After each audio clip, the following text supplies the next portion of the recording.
ታሪኽን ትጅምር ክልተ ፍቑራት ዴቪድን ኤሚን ዝተባሃሉ ናብቲ ናይ ኣቦኣ ኣብ ገጠር ዝርከብ መንበሪ ገዛ እንዳኸዱ እዮም ነይሮም። ዝኸድሉ ዝነበሩ ምኽንያት እውን ዴቪድ ናይ ፊልም ስክሪፕት ክጽሕፍ ግድን ስለ ዝነበረ ኣብ ከተማ ትኹረት ክገብር ስለ ዘይኽእል ቁርብተይ ናብቲ ካብ ከተማ ውፅእ ኢልካ ዘሎ ከባቢ እንተወፀሞ ኣብኡ ክምሰጥ እንተኸኣለ ዝብል እዩ ነይሩ። ናብታ ዝዓበየትላ ናይ ቀደም ከተማ ልክዕ ምስ ኮድ ግን ኣቲ ቻርሊ ዝበሃል ዝነበረ ናይ ቀደም ናይ ሃይስኩል ኣፍቃሪኣ ዝነበረት ትረኽቦሞ በዚ እውን ዴቪድ ሕጉስ ዝነበረ ይመስልን። ኣብቲ ንሶም ዝዕርፍሉ ዝነበሩ ገዛ ነቲ ናይ ላዕላይ ሩፍ ተበላሽዩ ዝነበረ ንኽጽግንዎ ኣቦዋን ኤሚ ናይ ዴቪድን ነቶም ሰለስተ መሓዙቱን ንኽጽግንዎ እዩ ኮንትራት ሂብዎም ነይሩ። በዚ እውን ቻርሊ እታ ናይ ቀደም ኣፍቃሪቱ ምስ ሓድሽ ኣፍቃሪኣ ክትንቀሳቐስ ከላ ዘይተሓጎሰ ዝመስል ኮነ ኢሉ ብዙሓት ነገራት እንዳገበረ ይህወኸም ነበረ። ልክዕ ሰንበት ምስ ኮነ እውን ናብቲ ብጥቕኦም ዝነበረ ቤተ ክርስቲያን ከይዶም እውን ስርዓቶም ልኾ ክፍጽሙ ይጸንሑ እሞ ናብ ገዝኦም ምስ መፁ እውን እታ ዝነበረት ድሞም ተቐቲላ ኣብቲ ሳሎን ረኸብዋ። መን ከም ዝቐተላ ብዙሕ ክሓስቡ ድሕሪ ምጽናዕ ኤሚ ቻርሊ ቀቲልዋ ክኸውን ከም ዝኽእል ንዴቪድ ዋላ እኳ እንተነገረቶ ዴቪድ ግን ብውሽጢ ይፈርሖም ስለ ዝነበረ ክተናኸሎም ኣይፈጸንን። ምሶም ንኸይዘራረቡ እውን ብውሽጢ ዝወሰነ ይመስል። ካብዚ ቐፂሎም እውን ነቲ ሩፍ እንዳሰርሑ ከለዉ ኮነ ኢሎም ብዙሕ ግዜ ይወስዱ ምንባሮምን ኣብ ዝተፈላለየ ሰዓታት እውን ዓው ዝበለ ድምፂ እንዳውፅኡ ዴቪድ ትኹረት ገይሩ ነቲ ስክሪፕት ንኸይጽሕፍ ይርብሽዎ ነበሩ። ካብ ዕለታት ሓደ መዓልቲ እውን መሓዙቱ ንቻርሊ ናብ ዴቪድ ይቐርቡ እሞ ንምንታይ ምሳና ናብ በረኻ ኸይድካ ከም መወዳት ሓደን ዘይትገብር በልዎ። ንሱ እውን ናይ ብሓቂ ከምኡ ዝሓሰቡ መሲልዎ ሓራኢሉ ምስኦም እንትኸይድ ቻርሊ ግን ኣብቲ ከተማ ተሪፉ ስለ ዝነበረ ንብሕታ ከም ዘላ ምስ ፈለጠ ናብ ኤሚ ከይዱ ደፊኡ ናብቲ ውሽጢ ገዛ ይኣቱ። ናብ ውሽጢ ምስ ኣተወ እውን ቀደም ጥራይ ዘይኮንክ ተፍቀርንስ ሎሚ እውን ምሳይ ፍቕሪ ከም ዘለኪ ርግፀኛ እየ ዋላ እኳ እንተበላ ንሳ ግና ንሱ ናይ ቀደም እዩ ሕጂ ኻል ኣፍቃሪ ሒዘ ከለኹ ምሳኻ ፍቕሪ ዝበሃል ክስምዐኒ ይክእልን ዋላ እኳ እንተበለቶ ቻርሊ ግን ነቱ ናቱ ሓሳብ ዘድምፅ እምበር ናይ ሰብ ሓሳብ ዘድምፅ ዓይነት ሰብ ኣይነበረን። በዚ እውን ዋላ እኳ ንሳ ብዙሕ እንተተቃወሞቶ ኣረዳድዩ ክኾነሉ ዘይከኣለ ነገር እውን ብሓይሊ ተጠቒሙ ኣገዲዱ ተጋሰሳ። ዴቪድ እውን ካብቲ ሃደን ተመሊሱ ልክዕ ናብቲ ገዛ እንትምለስ ኤሚ ኩነታታ ተለዋዊጡ ጸንሐቶ። እንተኾንኪ ኢሉ ዋላ እኳ እንተሓተታ ኤሚ ግን ንምንታይ ከም ዝኾነ ብዘይፍለጥ መልክዑ ክትነግሮ ፈቓደኛ ኣይነበረትን። ቀፂላ ግን እዞም ሰባት እንድሕር ኣብ ዙሩፍ ምስራሕ ቀፂሎም ኣብ ህይወትና ብዙሕ ሓደጋ ከብፅሑልና ስለ ዝኽእሉ ነቲ ኩንትራት ደው ንኸብልዎ ነገሮም ኢላ እውን ትነግሮ። ዴቪድ እውን ንቻርሊ ጸዊዑ ካብቲ ዝሃብናኩም ግዜ ንላዕሊ ብዙሕ ግዜ ትወስዱ ስለ ዘለኹም ነቲ ኩንትራት ደው ኣቢልና ለና ዋላ እኳ እንተበሎ ቻርሊ ግና እዚ ኩንትራት እዚ ገና ስለ ዘይተወደ እንድሕርዳ ደው ክተብሎ ኾንካ ከም ቅፅዓት ከባቢ 5,000 ናይ ኣሜሪካን ዶላር ብላዕሊ ክትከፍለና ኢኻ በሎ። ዴቪድ ግን 5,000 ከፊሉ ክገላገሎም ስለ ዝደለየ ነቲ ዝተሓተቶ ገንዘብ ሂቡ እውን ካብቲ ስራሕ ኣሰናበቶም።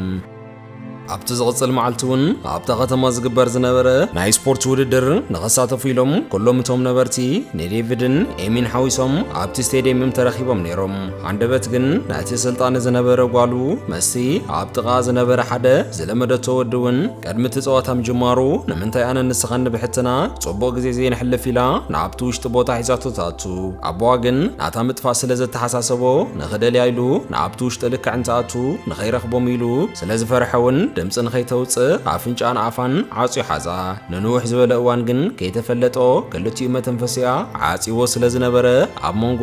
ስሒባቶ ዝነበረት ኣየር ይውዳእ እሞ ህይወታ ትሓልፍ። በዚ ተሰናቢዱ ጀረሚ እውን ካብቲ ስቴድየም ሃዲሙ ክወፅእ ጀመረ። ቻርሊ እውን ኣብቲ ስቴድየም ነታ ጓል ዝጥምታ ዝነበረ ይመስል ኣብዚ ስቴድየም ከምዝየላ ነቶም ሰልጠንቲ ይነግሮም እሞ ንሶም እውን ጀረሚ ናብ ገለ ሒዝዋ ከይዱ ክኸውን ዝኽእል ክብሉ ጀመሩ።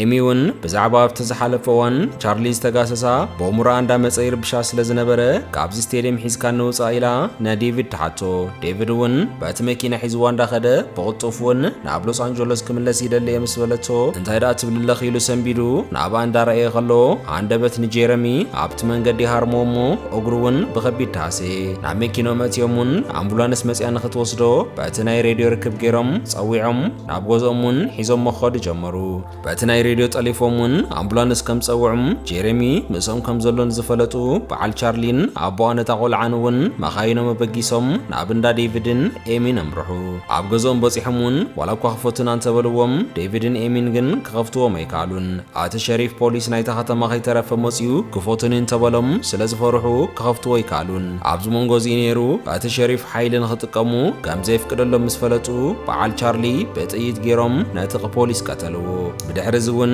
ናብቲ ገዛ ኣትዮም ከም ዘይምሕርዎም ስለ ዝፈለጠ ዴቪድ ዓርሱ ክሕልወሉ ዝኽእል ዝኾነ ይኹን ነገራት እውን ከዳሉ ጀመረ ኣብ መፈለምታ እዩ ነይሩ ገለ ካብቶም መሳኹት ተሰይሮም ከኣትኩ እንትብሉ እውን በቲ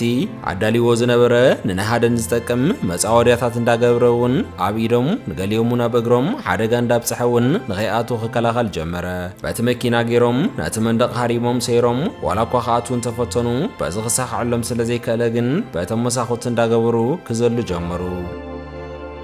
ናቶም ዘለሉ እውን እንተኾነ ሓደ ብሓደ እንዳተቐበለ ኣብ ሰዓት እዚ ገለ ዓይነት ድፍረት መፂዎ ስለ ዝነበረ እውን ንኹሎም ሓደ ብሓደ ከኣርዮም ጀመረ ኤሚ ድምፂ ክተውፅእ ስለ ዝሰምዐ እውን ብቕልጡፍ ናብቲ ላዕለዋይ ክፍሊ ልክዕ እንተምርሕ እውን ቻርሊን መሓዙቱን በቲ መስኮት ሰይሮም ኣትዮም ስለ ዝነበሩ መጥቃዕቲ እንዳፈፀሙላ እዮም ነይሮም ኣብ ፈለማ ዋላ እኳ ብጥይት ተፈራሪሑ ካብቲ ቦታ ንኽርሕቑ እንተፈራርሖም በዓል ቻርሊ ግን ብጥይት ኣይኮነን ብኻልእ ነገር እውን ዝፈርሑ ይመስሉ ነይሮም በዚ እውን ኣብ መንጎኦም እንዳተዘራረቡ ከለው አንደበት ዴቪድ ንቻርሊ ብፊዚካል ከጥቅዖ ፈተነ ቻርሊ ግን ኣዝዩ ጥንኩር ዝኾነ መንእሰይ ስለ ዝነበረ ብቐሊል ማህረምቲ ኣብ ልዕሊ ዴቪድ ከቢድ ዝኾነ ማህሰይ ትብፂሑ ካብቲ ስተይር እውን እንዳንከራረወ ንኣብቲ ታሕተዋይ ንኽወድቕ ገበሮ ቀፂሉ እውን ናብ ኤሚ ቀሪቡ ኣነ ቅድሚ ሕጂ እውን ነጊረክ ነይረ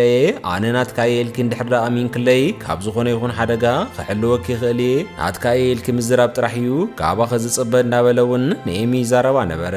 ኣብዚ መንጎ እዚ ነይሩ ዴቪድ ካብቲ ዝወደቆ ተሲኡ ስለ ዝነበረ ብድሕሪቱ ተሓቢኡ ብምምፃእውን ከቢድ ዝኾነ ሓደጋ ኣብ ልዕሊ ቻርሊ ብፂሑ ንሓንሳቡን ንሓዋርን እውን ካብዚ ዓለም እዚኣ ሰነዮ ኤሚ ዋላ እኳ ፈለማ ሰንቢዳ እንተነበረት ድሓር ግን ኣቲ ኣብ ሂወታ ኣብዘን ሓፀርቲ እዋናት ዋላ እኳ እንተኾና ብዙሕ ግፍዕን መከራን ከምኡውን ኣብ ሂወታ ተሰሚዕዋ ዘይፈልጥ ዓይነት ፍርሒ ንኽትፈርሕ ገይርዋ ዝነበረ ሰብ ግን ኣብ ቅድሚ ዓይና ብኸምዚ ኣገባብ ሂወቱ ክትሓልፍ ከላን እቲ ሂወቱ ዘሕለፈውን ካልእ ሰብ ዘይኮነስ ኣተፍቃሪኣ ምዃኑን ኣብ ውሽጣ ነቲ ተፈጢሩ ዝነበረ ቂምታን ጽላኣትን እውን ሽዑ ንሽዑ ካብ ልባ ዝተደምሰሰ ይመስል